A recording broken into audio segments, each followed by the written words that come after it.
with Dr. Robert Waldinger, an American psychiatrist, psychoanalyst, and Zen priest.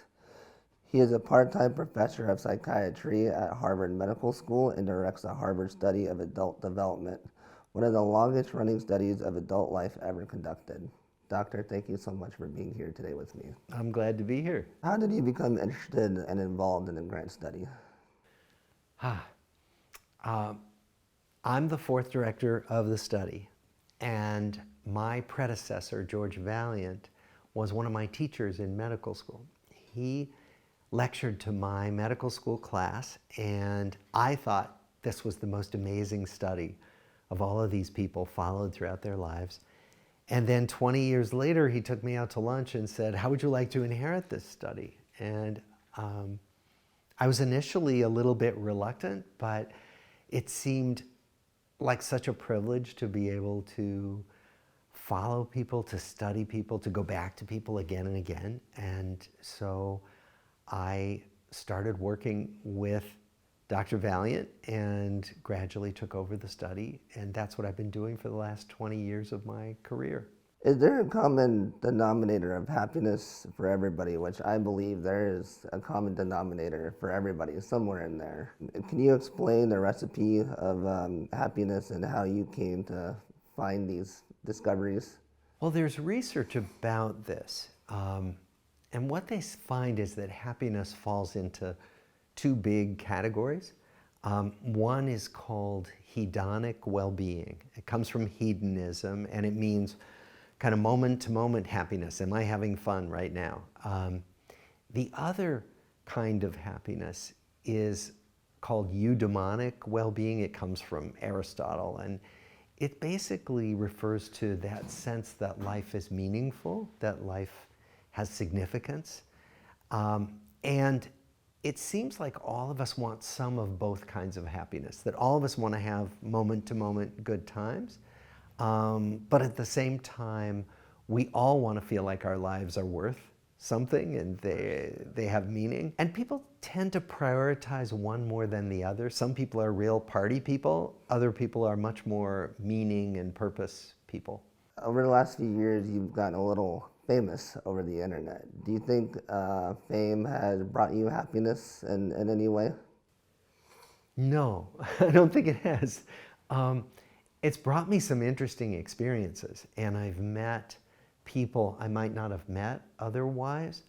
But the part of fame that is a lot of people knowing about you and often really not knowing who you are, that's not been particularly joy-inducing. It's okay. It doesn't make me unhappy. It just doesn't make me happy. The connections I've made with new people have made me happy. Do you think fame and money in general make one happy? Well, we know that they don't. So there's a lot of research on, tens of thousands of people. And we know that, yes, money makes a difference in terms of having your basic needs met. Like if you don't have your basic needs met, if you don't have secure housing, food security, access to health care, the ability to educate your kids, all of that really matters. And that when you make more and more money up to that level where you get your basic needs met, people get happier. But then research finds that once you make more money, you don't get a huge boost in happiness, that there is an increase somewhat, but that a lot of money isn't a primary driver of happiness at all. Well, you actually kind of answered my next question I have for you, which was, can you honestly say that money doesn't have any impact on one being happy and the life and world that we live in? Well, no, because of what we just talked about, that it is complicated, that you need a certain amount of money to get your basic needs met. When this interview began almost 80 years ago, almost, you guys went out and did research to poor white families, but people of color back then weren't included because that was just the times. Can you tell me a little bit more about the diversity of the study today? Sure. So people of color were not included in 1938 because the city of Boston was 97.4% white in 1938. The waves of migration of people of color into the city of Boston didn't happen until after World War II. So if you start a study in 1938 in Boston, you get white people. And we have thought hard at several points about whether to bring in more diverse groups, and we have chosen not to. We haven't brought in new families. The reason is that our value as a study is because we have all this information about the same people going back. We went and interviewed their parents in 1938. We talked to some of their grandparents. If we bring in new people, if we brought them in the 70s or 80s, if we brought them in the 2000s, we wouldn't have that backlog of information about them. So we decided that we would rely on other studies to look at more diverse groups.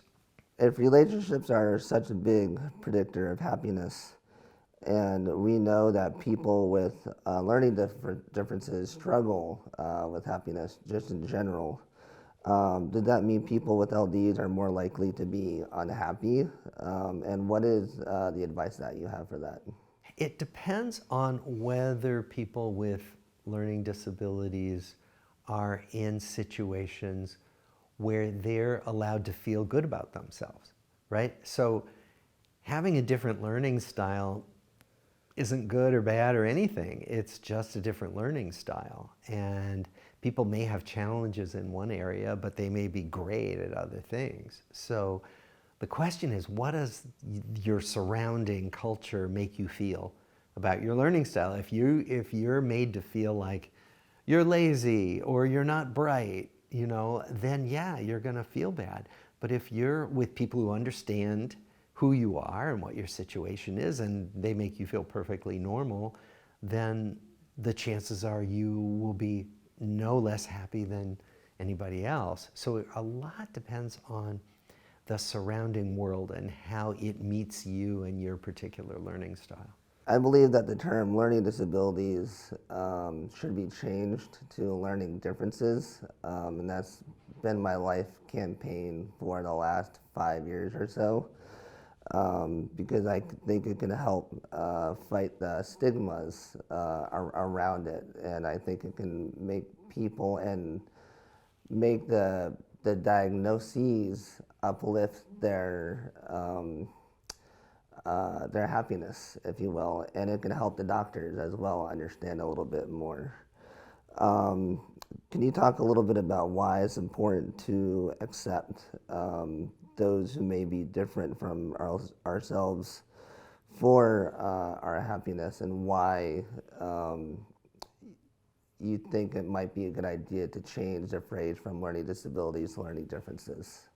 Probably the most basic thing is that we're all different. We're all completely unique, right?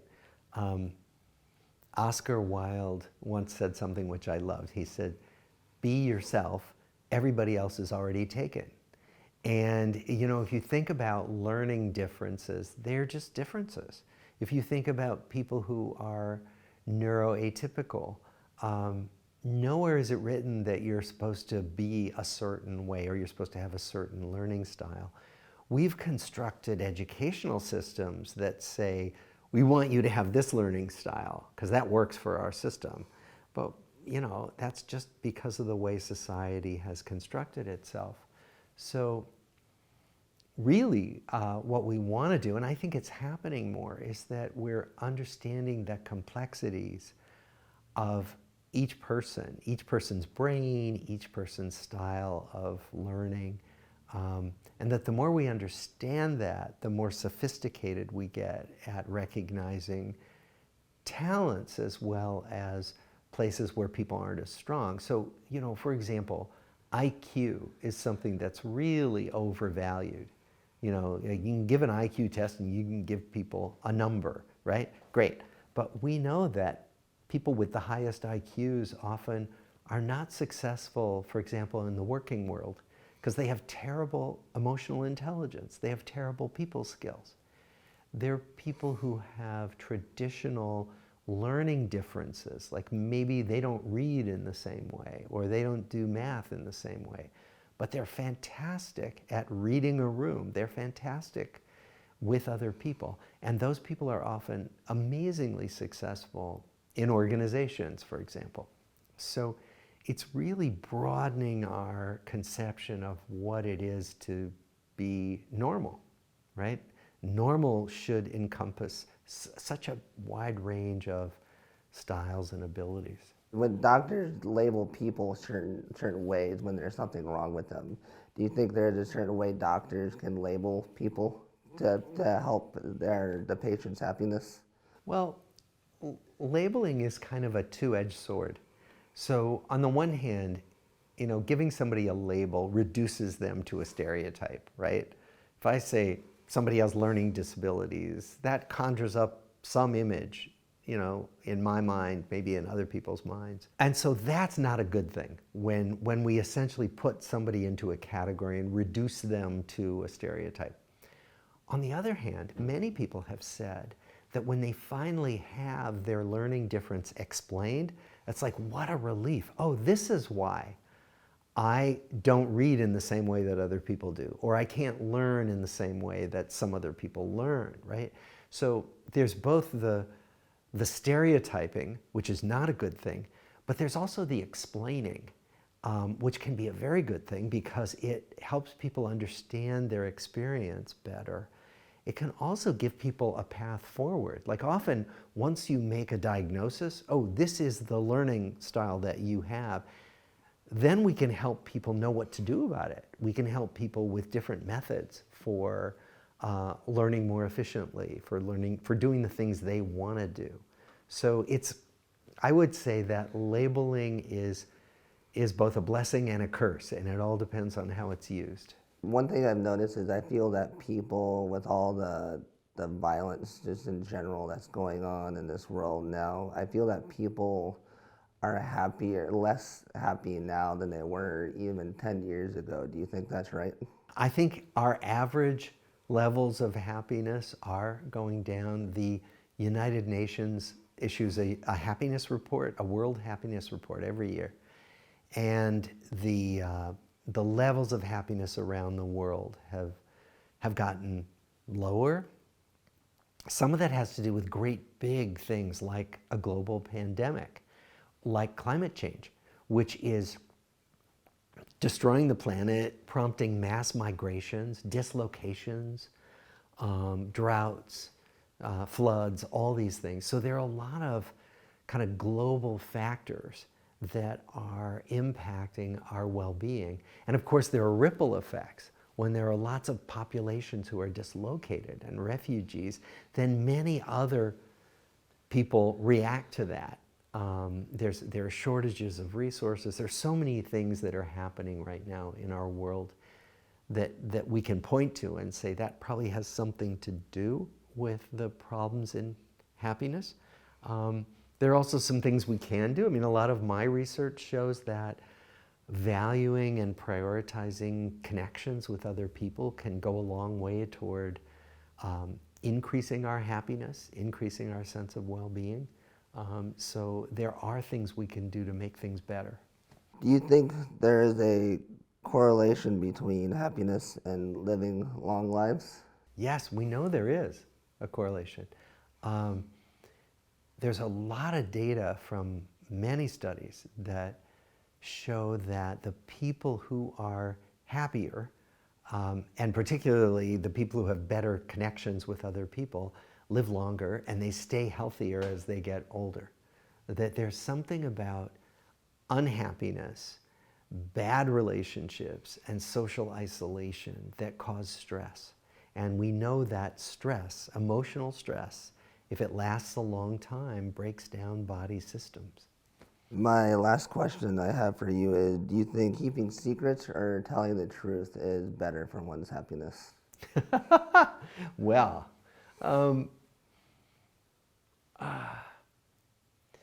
so keeping secrets is a lot of work.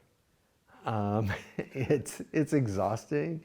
People usually don't do it that well, and when they do it, they're having to hide usually important things about themselves. And we know when people hide important things about themselves, they're not as happy and their relationships aren't as good.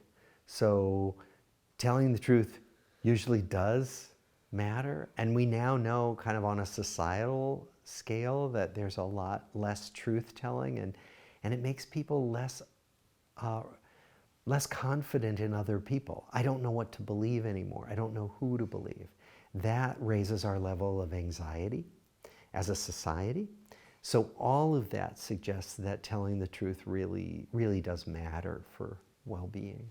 So this isn't on my questionnaire, but my personal last question is for you: is what message do you have for the world to become a happier place for everybody? Well, I would say invest in other people, invest in relationships, and turn away from the voices that want to make us afraid of each other and want to divide us from each other, because by and large, most people are kind and good and trustworthy, even though we can be manipulated into thinking the reverse.